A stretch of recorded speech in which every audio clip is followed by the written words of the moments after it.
ourselves from fossil fuels will never get us to that point of energy independence, at least in the next 30 years. Is that a fair assumption to say?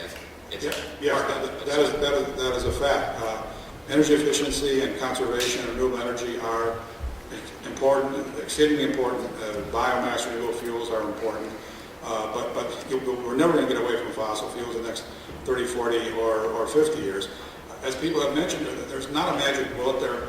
Maybe there are many magic shotgun pellets, and you need all of the above, as this graph indicates here. But also military flexibility. And if we are not energy independent, our military is indeed put at peril.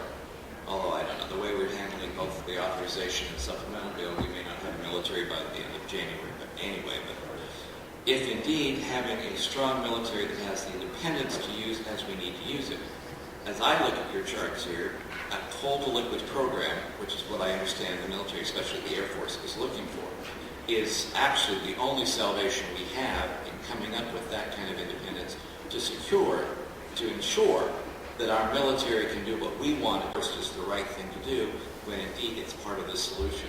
And the other map, and I'll just mention this, Mr. Stewart's map, I think it's a unique one to look at the impact electricity costs have in different parts of the country, almost not just in the economic sense that it brings up, but almost as a social level of what we face here in Congress.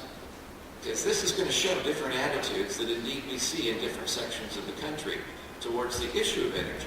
And that some places you seem to put a greater emphasis on trying to subsidize low-income families as opposed to trying to create enough growth in the energy system so you don't have to do the subsidizations, seem to be generated in certain parts of the country. And looking at this map, this is a good social issue that needs to be developed.